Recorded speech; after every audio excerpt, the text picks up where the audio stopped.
without further ado, please welcome Dave DeRoos to the podcast. What's up, Dave? Actually looking at you. Yeah. How's it going, Jacob? Good, man. How you been? Pretty good. It's kind of cold here now. Now we're getting a couple inches of snow. Yeah, we're supposed to get hit hard on Thursday, so you guys are probably getting it first. I actually canceled all my plans last weekend. They were calling it the snowpocalypse of the area. And yeah, this weekend. And we only ended up getting like 3 inches by me. So we had like nasty rain. I actually canceled to get a gig on Saturday. But I guess Lake Michigan, the storms are so bad, the waves just damaged houses all up and down the coast.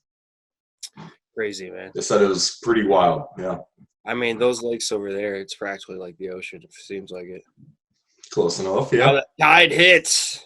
I don't know. But, yeah, so maybe if you want, you could kind of pick up where I left off or even go further back. How did you end up playing guitar originally? I don't even know if I know this for as long as I've known you. I've known Dave for since I was about 14 or 15, so almost 20 years. You were older than that, weren't you? Oh. No, I remember you had your car when you were 16. I was probably 15, so I started junior year there, so yeah. Almost 35, so about 20 years. Wow, it's crazy. Yeah, so when did you start? I started guitar right at 15. It was a birthday present. Growing up, I went to private schools, and they'd always have like a chapel there, right? And when I was in elementary school, the older kids, the high school kids, they put together a band. And I just remember being like, they'd screw around and play stuff for fun before like the service started. And here they are playing like Smash Mouth and stuff like that, and I thought that was the coolest thing in the world. Right. So I used to play saxophone and what? Yeah, alto sax. Yep. And my parents traded in the sax and got me the guitar and just started playing then. So what age were you starting the sax? 12, 13. So you're like middle school, 6th, 7th grade. Yeah, that's yeah. And you were doing school band stuff, like doing. Yeah, we didn't really even have like a band thing. We maybe did like 1 or 2 performances, but we had a music teacher who was pretty good, and he played trumpet, and we did band, and it was such a small school, everybody was in band. So did you learn much like theory or like on the side first? Or no theory. You just learned how to play. At that time, they didn't really, it was one teacher with like, 20 different students, anywhere from drums to trumpets to, all the instruments, and one guy trying to teach all these 6th graders how to play. It was, I think, pretty horrible, probably for him. I wouldn't want to do that, but I don't remember anything too much about it. We never put on shows or anything, or interesting. Played when, yeah. It was some type of introduction, because like that was, and I took piano lessons for a year too. But is that when you were real young? Like I did the same thing. Not quite that. It was right before saxophone, but piano. I had some old teacher, Mrs. Hendricks, I think her name was, and she just made me sit down with the notepad, and I'm writing all these notes down in paperwork. I don't remember. She didn't explain what it was or anything. And it was just all like hymnal music type of stuff. Just very boring. Like she didn't play like jazz or like show me, here's, a blues walk, or, she didn't play covers. She just played her hymnal music. And that's what I did a similar thing. I think I was actually 8, but it was probably some church music, but also like Christmas music. I think it was around that time. Okay. And then you just do it. You do a recital. Then your mom says if you can quit or not. And I'm like, yeah, I want to quit. That's what I remember. I still remember my piano recital piece. I don't know what the name of the song is, but I remember how to play it still. That's pretty cool. See, that's like some muscle memory, like engraved in your memory. The first musical thing you learn, type shit. I can remember something. I remember most of it. I think but that's cool, man. Yeah. All right, so piano, sax, briefly kind of touching on what music's all about, somewhat. Yep, and then I saw people like play the guitar and they could play covers, and I'm like, I want to learn how to play that. That's a pretty cool instrument, and who doesn't want to play the guitar? You got one at 14 too, huh? What? You got one at 14 too? 15. It was like 15, almost 16. What? No, freshman year. You Freshman year quick, I got man. it. What? Yeah. So I got that, and I guess never looked back. Still play. Not Did as much as I should. Not really. There's another kid my freshman year of high school. I remember he got a guitar at the same time, and we were just kind of feeding off each other. He showed me how to palm mute, which is I didn't know what that was, and he showed me how to do that. Yep. I remember that. Skill. Punk rock for sure. So he showed me how to palm mute. A lot of it though, I learned playing at church. They got me in a praise band right away, and I could barely even play chords, and I'm in this praise band, and it's like, hey, we guitar players, so get up there. That is a great place to learn how to play, though. I mean, it really is. I guess people are not going to be as critical of you like at a bar or something. It's easy songs, here's 8 chords on a sheet of paper, and here you go. And see what you can do. And then my old youth pastor, he played guitar, and he got me into it like a lot more because he could do so. He had one of those Ovation guitars, remember, with the little holes in them? Oh, yeah. Yeah, he had one of those from the 80s or something, and he actually showed me what a scale was, and my first pentatonic scale, he showed me that, and one night he just played the same G, D, E minor, C chords over and over and let me solo all night, and I picked up the hang of it, and that just, that started the whole thing. Wow. Yep. That's pretty cool, man. Yeah, one scale can do it, and then it still does its job. It was G major. Yeah. Yep. I didn't know what any of it meant, but So you were only playing for like a year and a half before you came to my high school, a regular public high school, and joined the punk scene? Yep.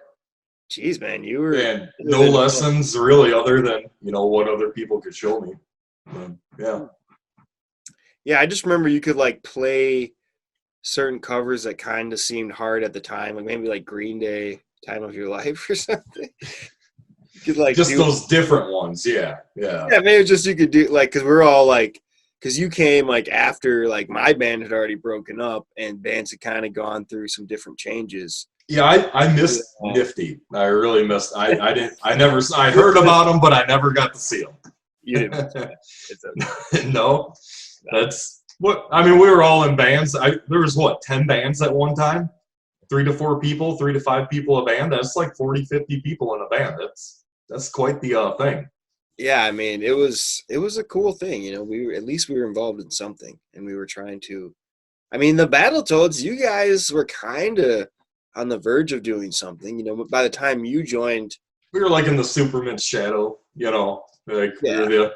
had some talent. I actually joined that band the night of Battle of the Bands at Aldridge Middle School, and I learned 9 songs in one day, and then put on a show with them.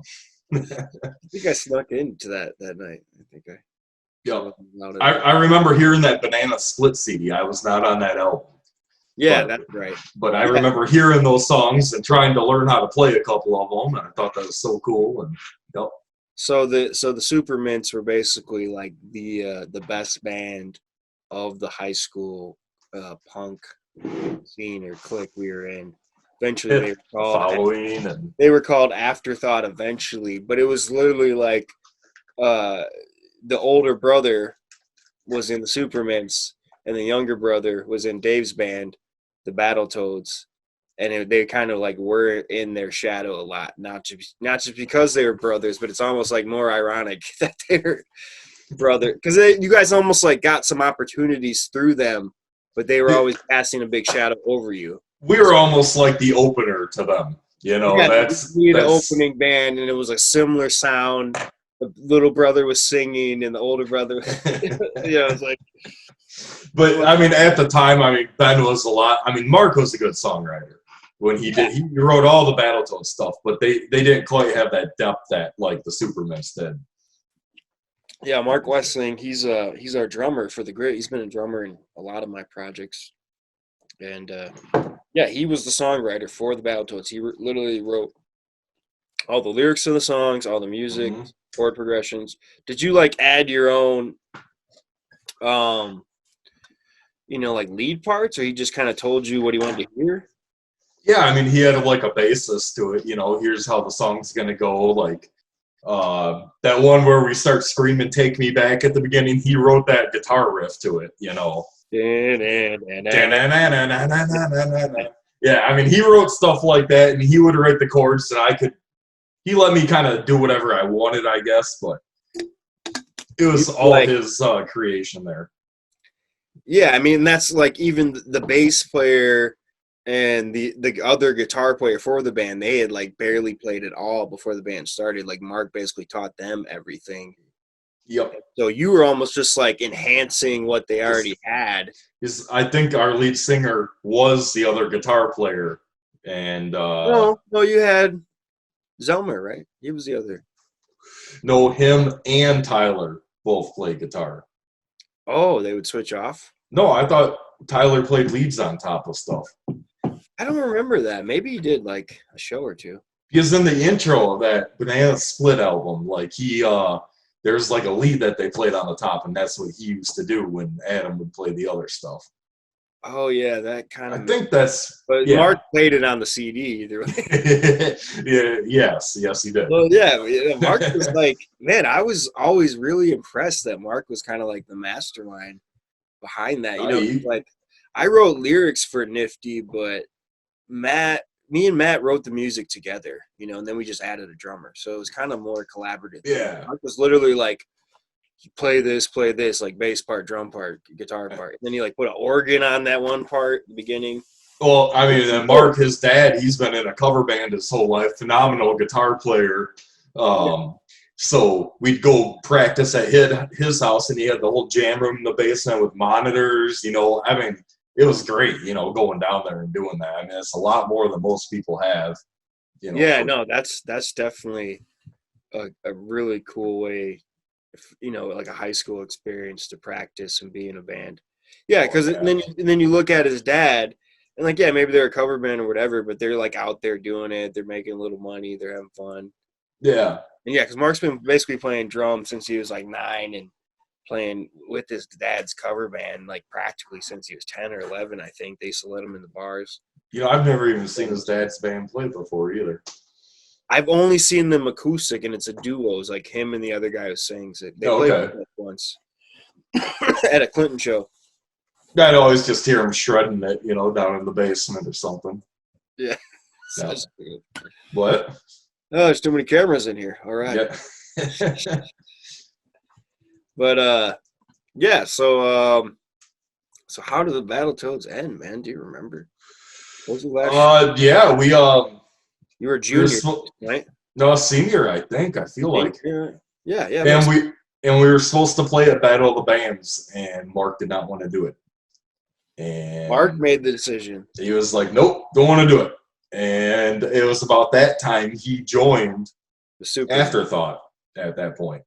He joined the Supermints, and then eventually they were called Afterthought. Is that what it was? Okay. Yeah, they made one album as the Supermints. I'm pretty sure Mark played on it.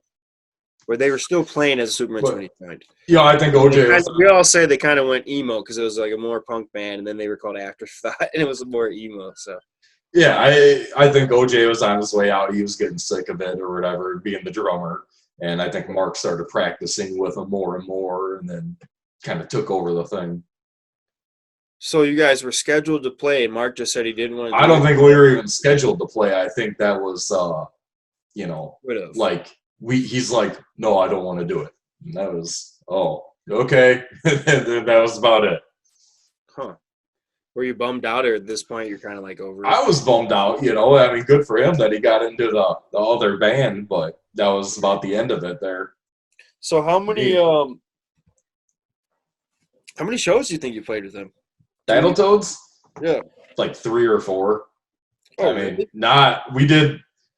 we did the Battle of the Bands, or no, we didn't play the Big Kahuna. That's what it was. So I think I remember this actually. Yeah, we did do Battle of the Bands. I did 2 Battle of the Bands with them, but not the Big Kahuna, and that was the show that he just didn't want to do. But you guys would do like the basement shows and. I missed out on a lot of that stuff. Okay, right after all that. That's right. I missed the garage shows too, where you guys to go out to that place in Roscoe. Wow. Missed all Yeah, that. that's crazy. So, but And you were it sucks. pretty much your whole junior year. You were in it, or most of your junior year. Yep, I would say junior year. Yep. And no, So, although you weren't doing many shows, you guys would just jam at his house like once a month or whatever. And well, we came out with that one album. I mean, they right. had the Banana Split, then we did that album, and we played a while for that album, and that was it. And I thought that album sounded good. I thought We it was we progressive. did try something else a little bit later, I remember, and that involved me, Joe, I think Quinn, Mark. No, it wasn't. Maybe it was Mark, but we wrote like one or two songs at my parents' basement, and we never had lyrics to it. Never ever did anything with it, and that was it. Interesting. Yeah. Yep. That was the official end.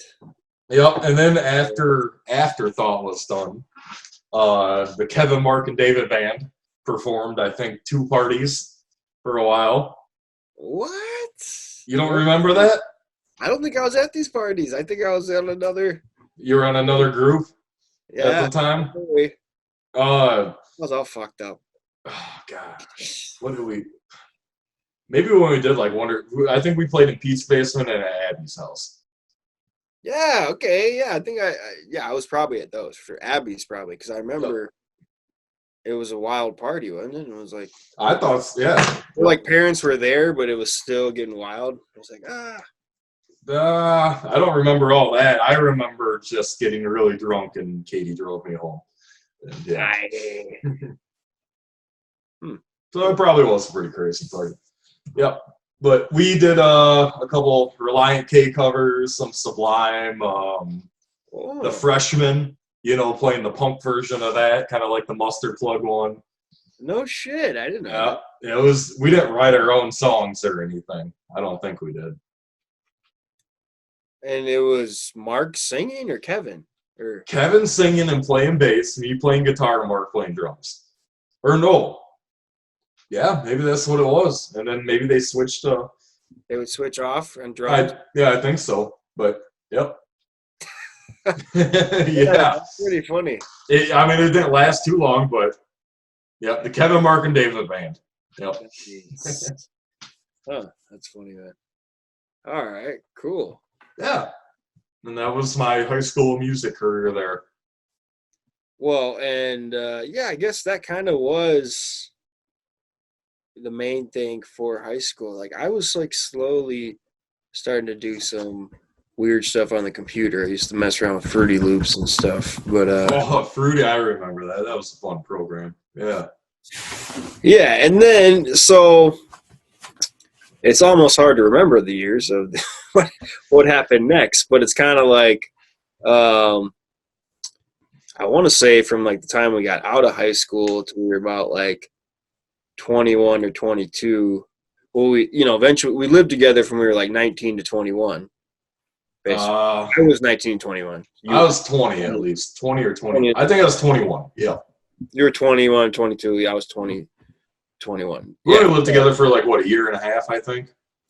Yeah, something like that. Mm-hmm. And so, yeah, then we were like occasionally I was doing weird hip hop and even we had those weird experimental rock songs. They're almost like doing the loops with the yep.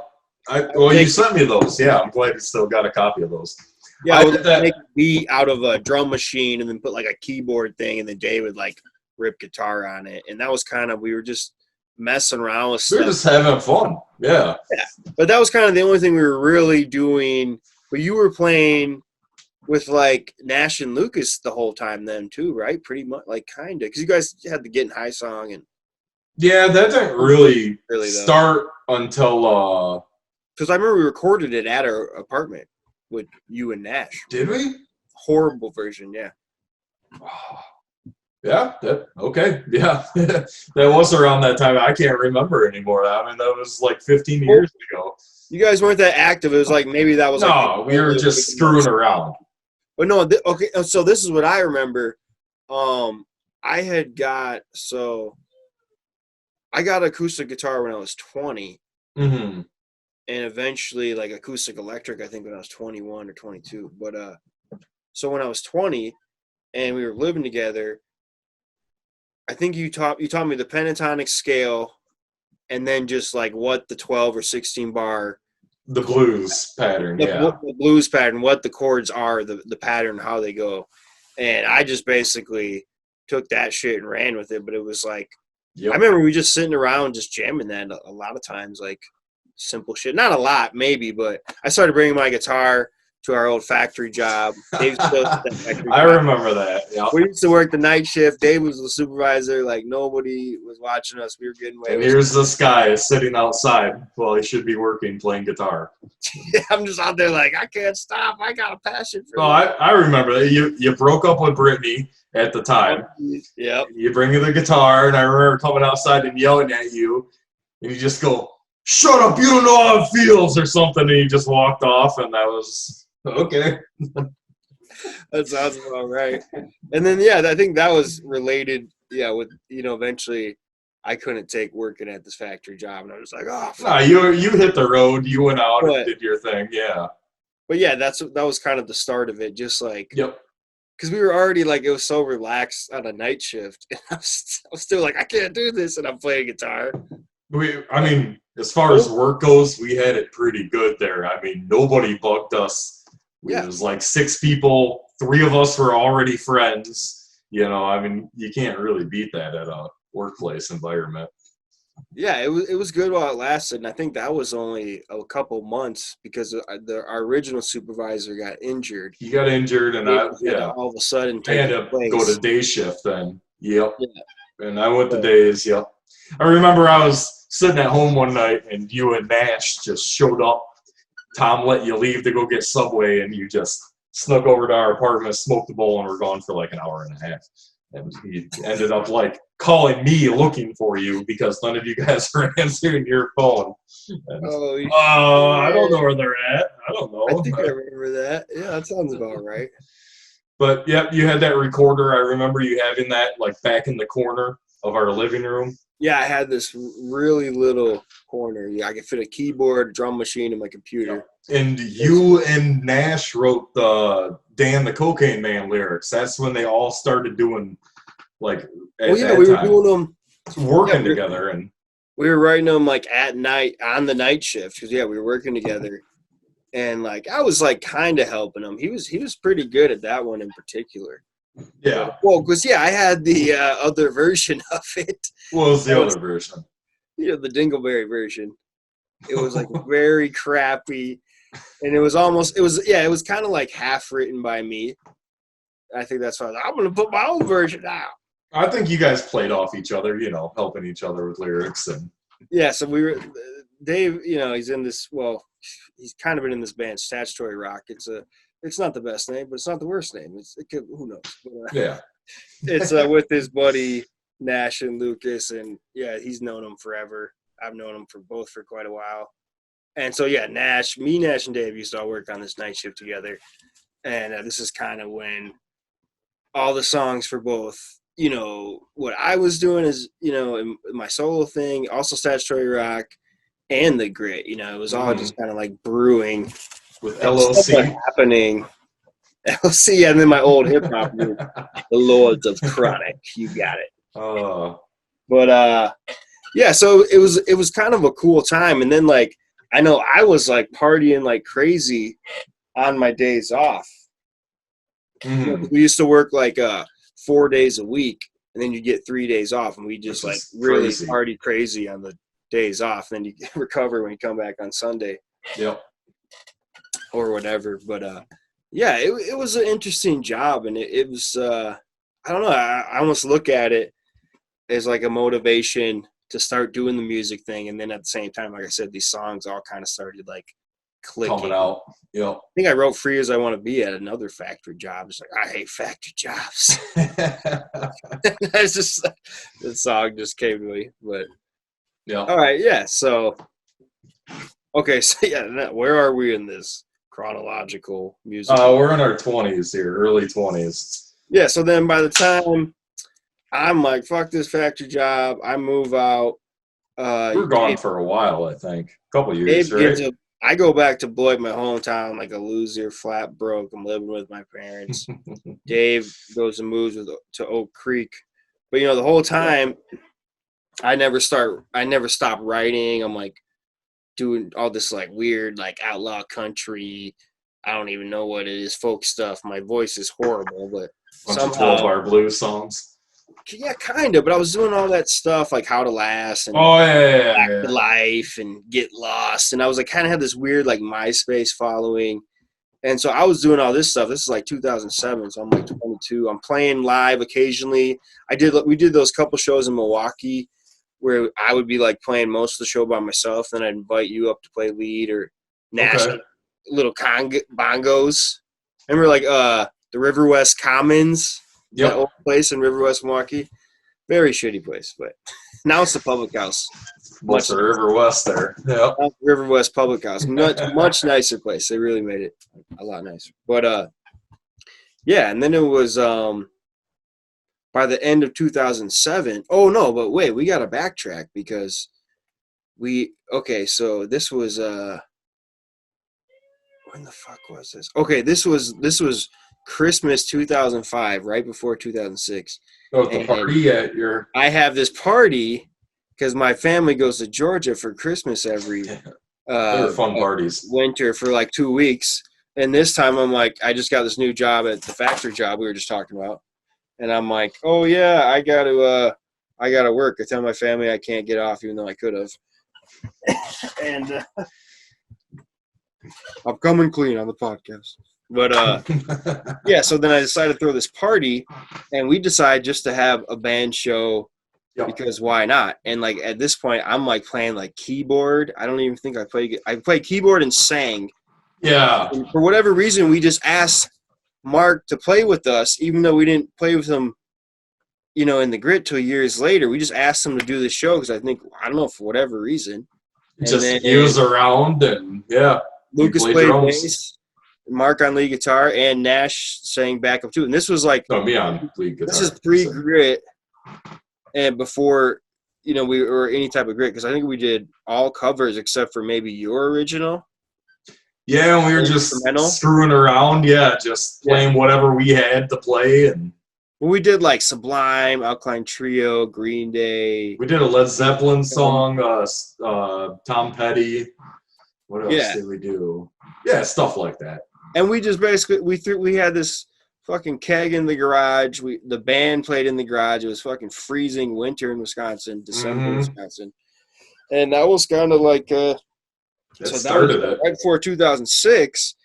And then fast forward that's the end of 2005. Fast forward to the end of 2007.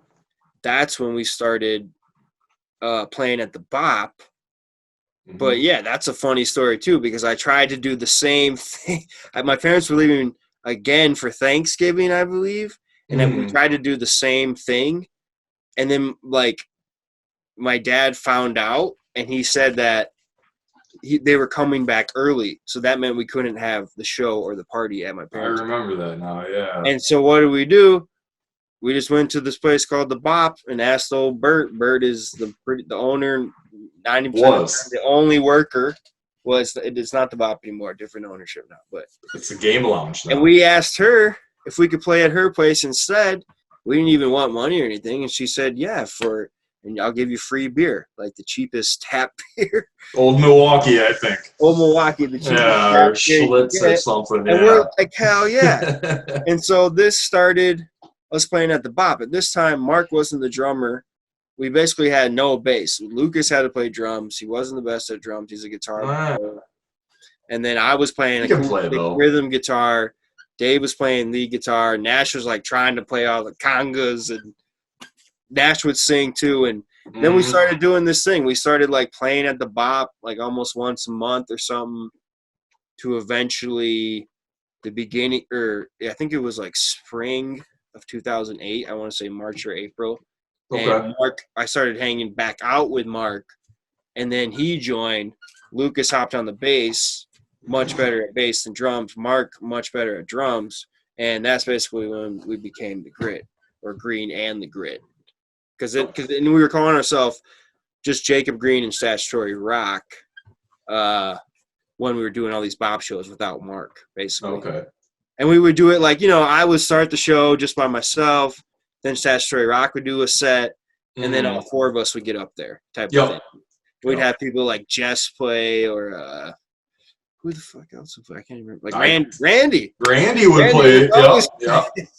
Randy Bredesen. He's there was somebody else I feel like that would come up there and do something occasionally. I don't know. Have to watch the videos. You know who? Jess's friend, Chris, the metal guy. What'd he do? He had like acoustic guitar, but it just Chris Schultz. Chris Schultz. Okay. Chris Schultz, what's up, buddy? You rock, for real. I mean, that guy was hardcore compared to us. Oh yeah. But yeah, so we were like, and this whole time we're kind of like, I felt like in the full band, I was the one only kind of doing the originals, and then we did all these covers that we both kind of knew, and then you guys would have all this stuff. Like the Statutory Rock sets were pretty much all original, except for you do like the David Allan Coe or. We did that Wild Horses. I don't know why we did that one. They throw in. Yeah, whatever we could. More about Statutory Rock. Get into that a little. Well, I guess our Statutory Rock, that was a 3-piece acoustic band, 2 acoustics and 1 singer. And the idea or our motivation for the band was Tenacious D. It was kind of writing funny songs on acoustic guitar. We weren't quite as clever as they were or anything, but the name Statutory Rock, it was about trying to be offensive, I guess. And we had a song, Damn the Cocaine Man. That was the song that everybody loved. And it was a story of a guy that sold coke from when he woke up till when he went to bed, and eventually he got too big for his own good and got arrested. And he was never seen again. And they also had, funny town hall meeting. The town hall meeting was great. That was new lyrics every time. The Ramblin' Man one, yup. Good story with the town hall meeting. We got a hold of these firecracker guns. They look like little cap guns, revolvers, and they'd shoot out like confetti or whatever. And Nash kicking his feet up, shooting off the pistols during. I mean, it was really good theatrics. And what's going on over there? I'm just in Vermont smoking legal cannabis. I'm smoking legal hemp over here in my state. Well, hemp cannabis, we're all good. That's it, yeah. Yeah. So and then we would do the David Allan Coe song. That was 3 Biggest Lies, probably one of the raunchiest songs that's ever been recorded by an artist, I'd like to think. It's up there for sure. It is up there. Yeah. Nobody covers and then everyone loved Dan so much that when we kind of combined forces and Mark came and we called it, Green in the Grit, it was like, okay, we need as many songs as possible. So we already had probably a dozen of my originals. So we're like, what Statutory Rock songs can we incorporate into this set? And I think it was at least 3. We did that one, Getting High. That was our intro song. Town Hall. Town Hall was another one. And I think that was it. But it was always we pretty much always had to end it with Dan because people just, it was like they were just chanting it. Yeah. It's such a hilarious song. Dan. Dan the Cocaine Man. It doesn't sound like a nursery rhyme at all. No, don't even. What? The original. Yeah. It's a very country-like song. It's the same tune as Do You Know the Muffin Man? Oh, shit. Don't tell him that. It was unintentional. Your face will get moved. Does that happen? I don't know. Yeah, so then we're like we combine forces, we're called Green in the Grit. We're playing around Beloit a little bit more. We're starting to branch out of the bop, and we're doing one Beloit bar pretty consistently. We're playing The back bar. Open jam every Thursday in the back bar in Janesville, and then eventually they start giving us real shows like almost once a month. Yep. We started doing house parties. We did we did a place in South Beloit, that bar Shakers. Ramada Inn. That was a fun show. Oh, and then the Cattails one. The Cattails. That was a lot of fun. That was a lot of fun there. I used to work as a master of the custodial arts at the Ramada Inn, or a janitor if you want to be a dick about it. But it's I convinced my boss to let my band play there and to pay us, I believe it was $150. Plus, I don't remember any money. He gave us a room to stay in, and we had at least a half a dozen people, or if not a dozen people, trying to stay with us after the show. And he kept the bar open till 3. He let us hang out in the smoking there. Yeah, he just do whatever you want. I'm having a great time. Yeah. Yeah. So it was a crazy night. Yep. And then realized I was quitting, but I quit right after that. Then they had a DJ that played after us. Oh, that's right. The entire party just became a huge grind session on the dance floor, and that at that hotel too, they had a pool right in the middle with all the rooms. So we were swimming in the pool after dark, topless girls in the hot tub. It was a lot of fun. Yeah. It was definitely a crazy night. Yep. And a lot of good memories. And then, it was, it's funny because a lot of times when we think of the Grit, it was mainly this main summer of 2008 or spring or summer, but it was only 3 or 4 months before I left and went to Colorado, and then Mark, our drummer, left and went to Belize.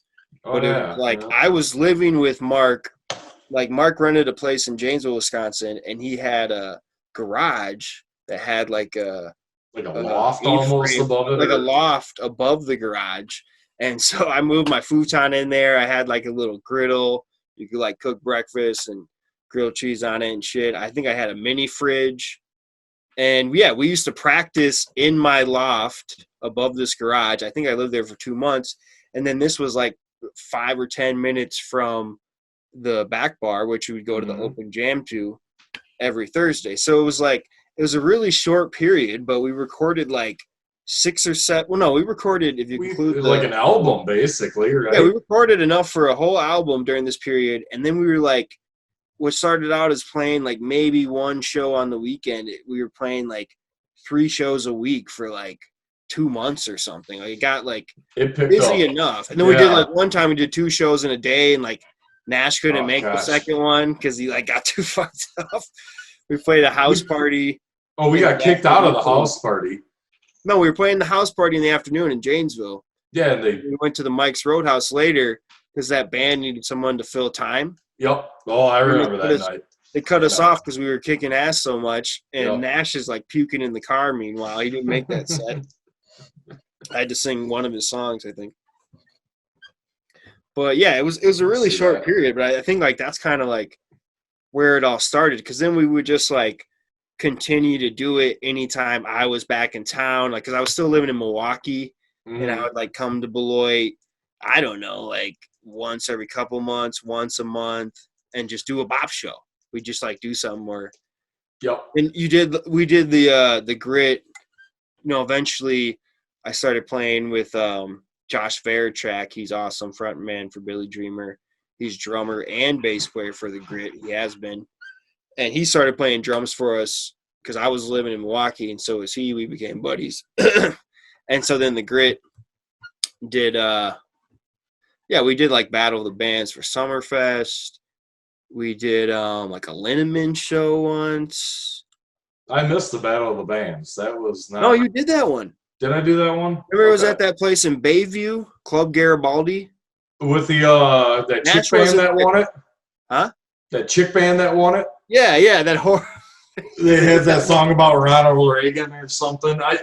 Weren't they one of them was dating the judge or something like that? No, it was because the main singer for that band was a writer for the local newspaper, and she was just super connected. And there wasn't really judges. It just mattered how many people showed up, because then they had everyone vote. Participate, yeah. Like multiple people said they wanted to vote for us instead of them, because I think we kind of stole the show, but like, we weren't like the best, but we weren't the worst. And then then the grit, like kind of, we were doing like this thing where it was like just me, Lucas on bass, and then Josh on You're doing the Milwaukee shows, yeah. Yeah, we were doing like all these like weird Milwaukee shows. We were like a trio, and then I would like switch off and play bass, and Lucas would shred guitar. And we played at like the Rave and a couple of cool places. I think we did a Battle of the Bands too as a trio, and then Lucas even played drums for Billy Dreamer. Yep, he did that for a while too. Yep. But yeah, we've just kind of like kept it consistent over the years, one way or another. And like for many years, it was always like, oh, let's do another bop show. We just like, it almost guaranteed people were showing up. Reliable. And yeah, old stomping grounds. But well, it was neat. I mean, for a small city, Beloit, Wisconsin, we could get 30 people on average to show up at one of our events. And that was kind of the thing going on in the town at the time. You'd have 30 people show up like all the time.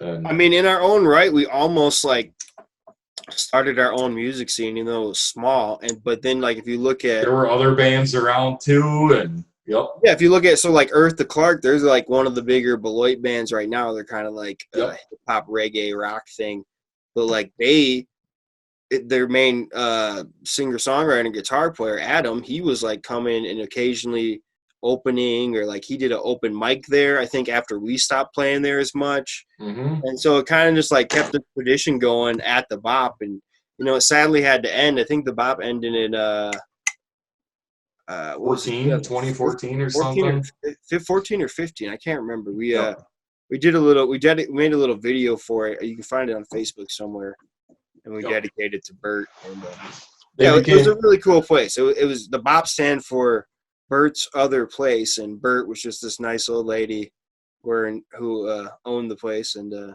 she treated us pretty well. She didn't really always pay us much, but she gave us a lot of beer, and she dealt with our crazy friends. She put up with our nonsense, and we could do whatever we could do whatever we wanted there. We made a music video there. We basically rented out the bar to make a music video. I mean, yeah, we made a music video there. I think that was 2010, I want to say. Okay. And that was for this kind of one of our more punk songs called Pretty Baby, which that's a story in itself. Yeah. How about that song? Find the song Pretty Baby on YouTube now. Our buddy John Ping, or JJ, directed and filmed it. Yep. I can like go. I get to a clip. See, I'll do stuff like that. It'll like cut to a clip when I say that. Okay, that's pretty cool. But yeah, talk about that song. Oh, Pretty Baby. Okay. You got stolen. That does have a story there. All right. I guess the song started out just some riff I wrote. The main riff to that song is just something I wrote on guitar one day. Thought it was pretty cool, and we never did anything with it, really. A very punk rock sounding classic riff. It's a great riff. Awesome riff. And so I had the riff, showed it to friends. It never became a song yet. And, well, since it didn't do anything, Lucas was in a band at the time called Code Adam. And they decided to use this awesome riff and to write their own song with it. Shit. They stole it. So they did that, and borrowing, yeah, without permission. So it's kind of like stealing.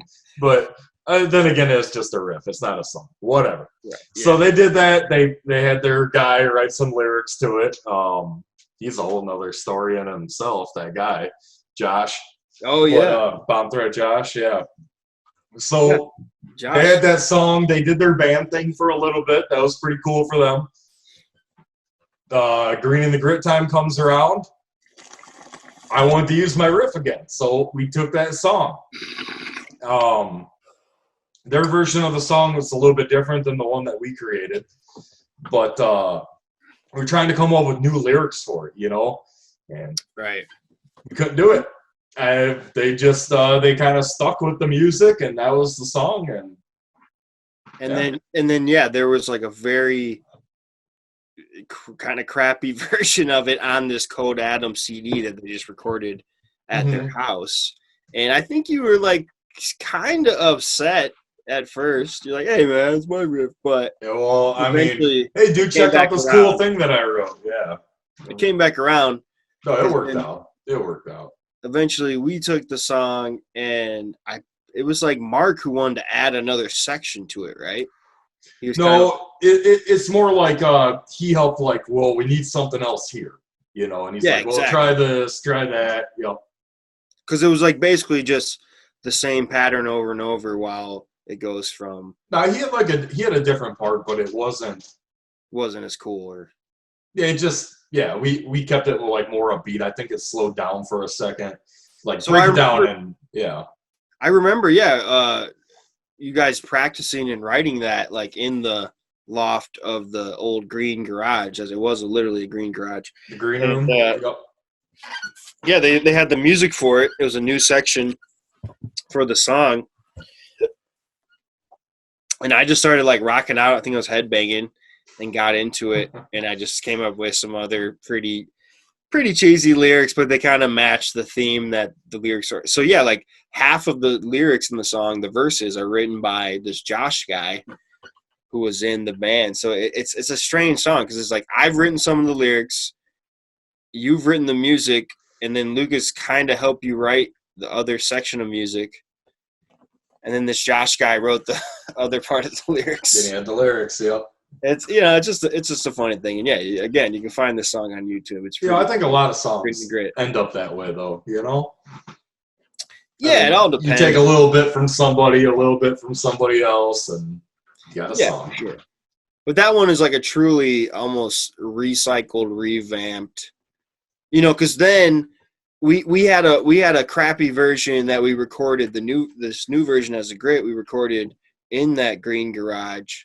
We had that version, and then we shot the music video. I think 2 years later, 2010, we recorded another version at Lucas's place, and you guys went to Rob's place to like master and mix for hours, and everyone's yelling and arguing. It wasn't quite that bad. I mean, no, it wasn't like that there. No, it was Rob, older guy, older than us. He had money, you know.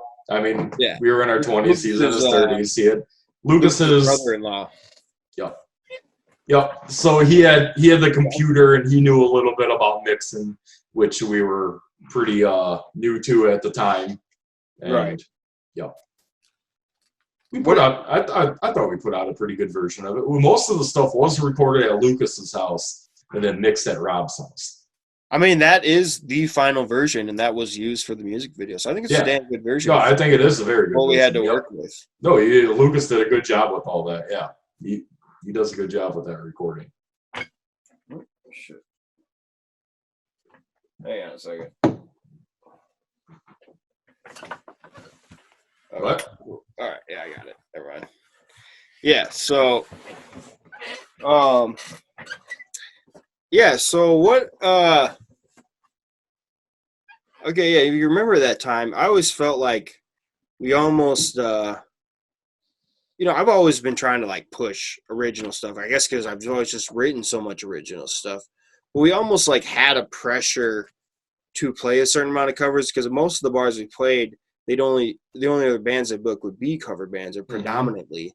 Yep. And so yeah, like what did you, because I know like you've always kind of liked to do original thing, but you knew a good amount of covers that like you three together, you, Lucas, and Mark could like play stuff pretty, note for note or just really tight together. I think Mark and he's been my drummer forever, we were tight on that. I mean, just the way you can, feel each other out and what you're going to do. Same kind of like with me playing guitar with you. We kind of know what each other's going to do and how it's going to sound. And that's great. That helps out so much when you just naturally like develop a sound, and it's just like, not only are you like comfortable musically, but you like just know each other. So you're like comfortable as friends and whatnot. And, no, I mean, you guys had a really tight, we had a really tight thing. I was never the best singer, but I was always just like, hey, like let's at least try to do almost 50-50 originals. And then that's kind of what brought out adding those Statutory Rock songs, because we had to fill more time. We started playing 3-hour gigs and stuff. So that was like 5 more songs that we could throw in. We had to fill up more space. And sometimes we do even more covers. And, you know, it was cool. Sometimes I almost wonder, whatever little name we built up, like what people remember more. Like it might have been because of how well we did. You know, like even we did like the Rick James on Halloween. And Oh, yeah. people love that shit in Beloit. They do. Well, you know, town kind of music scene, you know. So. We had our following of 30 people, and if it was just them at a show, we could play all originals, and they knew the lyrics to the songs that we were going to sing. Yeah, and they could get down with it. But when we would go out to some other places, maybe Janesville, where we're not going to get people at, right, you tend to do more covers. We played in Monticello, Wisconsin, which is a one-street town. I forgot about that. And we were sitting on our phones during a break looking up songs that we could play for the crowd because they didn't want to hear any originals. So I remember we pulled the Johnny Cash song out of our ass. We were just sitting in the back room like, what do we do? What do we do? Okay, I think this song's 3 chords. All right, let's play it. Well, then I remember, like, when we were actually playing there was some like crazy like locals who were trying to rock. They were like, they're like wearing. No, they were having a good time. Well, yeah, I do remember that. Yeah, we were like just trying to come up with stuff on this because we had a good amount of covers, but it was probably like they didn't want to hear like some. They didn't care about that. They just wanted to, yeah. I don't blame them. Whatever, you know. But I remember that show. Then the cop. The cop that's on duty, you know, one cop on duty. We had to walk. The police station's across from the bar, so he just put up his lawn chair, sat outside, and watched everybody leave the bar. Luckily for us, we had a friend that lived, a mile down the road, mile and a half down the road? Something like that. Wasn't and the whole band just walked over to her house and spent the night there. Yeah, I don't. Where do we sleep on the couch? What was her name? Erin or? I think that was Jamie. Yeah, Jamie. Yeah, that's right. Yeah, Marshall used to date her, and she was kind of a great fan for. She was around for a while. Yeah. Yeah, and man, that was a crazy show. I forgot about that show. That's fun. Yeah, that was. Yeah, I just remember like we were outside, like, what the hell are we gonna do? What are we gonna do, guys? You know, like they don't like this stuff. You know. Yeah. And I'm pretty sure I had. Jade was like out back on the deck or something, and like they had like a nice little patio area. Yeah, a dog Jade. She's probably 3 years old at that time. Who knows? Oh, it was her birthday a couple days ago, wasn't it? Yeah, that's right. You still got her Facebook page on there. Yeah, I saw that. Yeah. Oh, cool. It went on. Oh, it's on that one. It's on. She still has her Facebook page. Yep. I haven't been into that in like a decade. I can't believe that's so. I should have wrote something, but you wouldn't have even seen it anyways. Damn. Yeah, crazy, huh? Yeah. So that was just a wild summer. I just feel like it was almost like a really good introduction to like what you could do with a band that can play, you know, because we could do the cover thing, but we also were a real band where we're like trying to put original stuff out. So it was a good introduction because it kind of like it happened so quick. And Mark joins the band. Hey, let's practice. Hey, let's record. Hey, we're playing gigs. Well, we were still working that weird schedule at the factory, so we had 3 days. You weren't, but the rest of us, we had 3 days a week to play. That was a lot of time. So that's why it was so convenient to have those open jams on Thursdays. That was their first day off. It'd just be like, come to my house, let's practice 4, let's go to the back bar. If we didn't play at the back bar, Thursday was a good practice day, hangout party day. They had free tacos. Free tacos, yes. Cheap beer. That. Mark would almost get kicked out bringing his own beer in there, you know, you name it. Yeah. But, no, and then Friday and Saturday would be shows. And, yep. Yeah, and so and that's almost like, because if you think about it, almost maybe like a year after that, we kind of there was new original grit stuff like when I started living in Milwaukee, but for the most part, a lot of it kind of comes from those 2 years, you know, because like we continued the band over the years, but essentially we haven't been together enough, you know, like as a whole to like have a bunch of new material.